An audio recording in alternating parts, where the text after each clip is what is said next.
Okay, great. I've it shared into the Internet Biz Uni Brand Builders Help Group now, so if you have any questions at any stage, just drop them in and I'll be happy to answer them.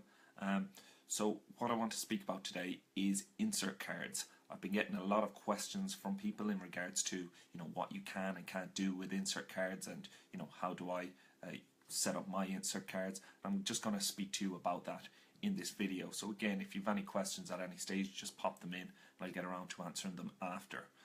So I'm just going to start it off just by giving you my opinion on it all about insert cards. There's a lot of debate whether they're allowed, whether they're not allowed, whether they're breaking Amazon's terms of service or not. And this was something I was very unsure about when I first started my private label brand, and I didn't initially use insert cards for this reason. I just expected that they were against Amazon's terms of service, but I've looked through Amazon's terms of service a lot of times. I've seen what people refer to as it breaking, and the only terms of service that it has a kind of a way of breaking is Amazon say that you cannot try and defer the sales transaction. So for example, you can't put an insert card into your product that says purchase off my Shopify store or wherever you want them to make the transaction. It's very clear. It says you can't have any links on your listings, stuff like that. So it really doesn't want you, obviously, to try and move the customers from Amazon onto your own platform or onto any other platform. It's very clear on that.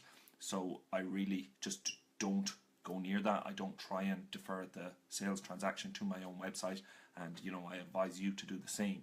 But all these other scare tactics that I hear from people that say you can't use them, that Amazon will ban you, haven't came across any seller that I have seen that have been banned for this reason. I myself use them on my products, insert cards, but again, I've done up a blog post which explains exactly how I use them, and it goes through very clearly what I say in them, the wordings I use, so that I ensure that I'm not seen to be trying to get the sales transaction onto my own website or onto another platform from Amazon.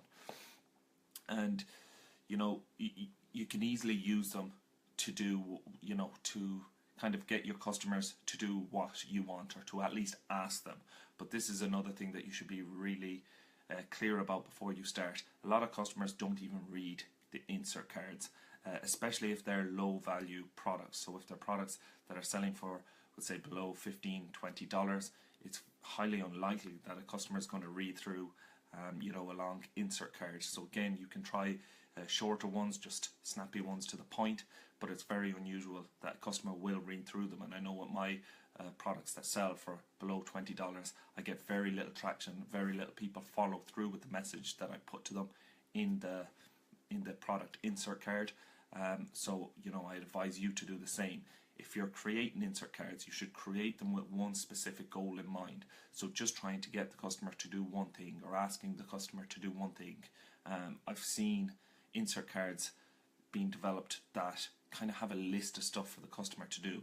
The customer really isn't going to just purchase a product and read through this big list of stuff to do and then just start doing it. It's not what comes natural to them.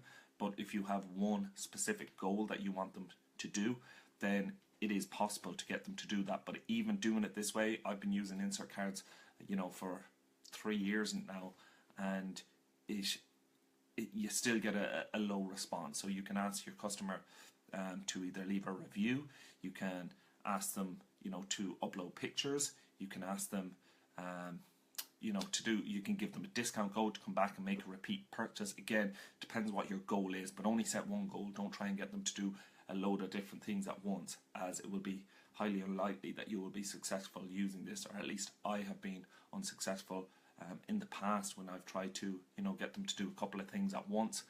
If you just try and get them to do one thing, and even when doing that, it's very hard to get customers to do it. So if you have a response rate between 1 and 5%, that is as high as I've seen it. I've got it on certain products to as high as 5%, but that is extremely high, and on the majority of products it's going to be closer to 1% reaction you're going to get when you put insert cards into your product. So another thing I hear about is people wanting to build an email list with insert cards. Again, this is possible, and in the blog post that I'm going to link up below here that you can read, I'll show you the post that I put out to get people to join my email list. So it's asking them if they want warranty on a product, and then they have to come and sign up to your email list to get the warranty on the product. This has been the one that I've had most success in getting people onto an email list.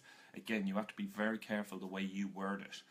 If you're seen by Amazon as just trying to make a sale on your own website or something like that, they will more than likely suspend you if they find this out.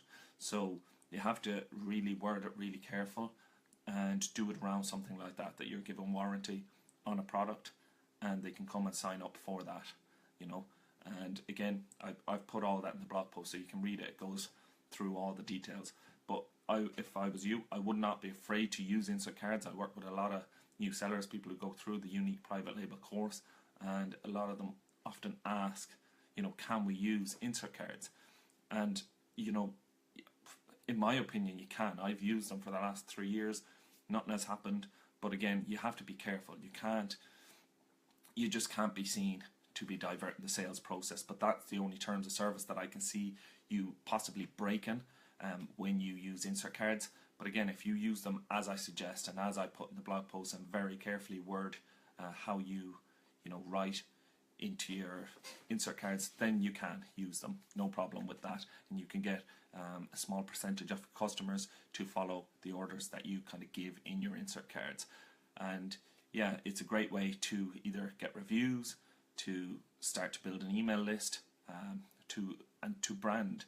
That's what I've found it most successful for, to actually build your brand around. So you can ask your customers to upload their pictures. You can start to build a relationship with your customers.